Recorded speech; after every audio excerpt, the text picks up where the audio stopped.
Today I'm going to show you a hack which can come in useful. I've used myself several times and I've figured out a way to do it. Now they have tools as on TV that they have a tool for this, but I figured out a way from having this happen. Now that you have like shorts or sweatpants and the string that you use to tie them comes out in the washing machine or out of it. So that's something you can do if you have one of these, what is like a sheet string that you have to tie your pants with. If you need to rethread it, all you need is a Q-tip, some duct tape or other tape, and you tape the end of this to the Q-tip and then wrap tape tight around it. And then you start to do this, if I can get to you. So here's the hole.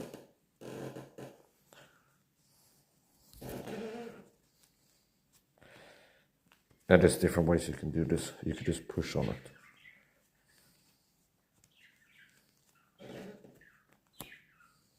And then push it through on the inside until it comes out on the other side.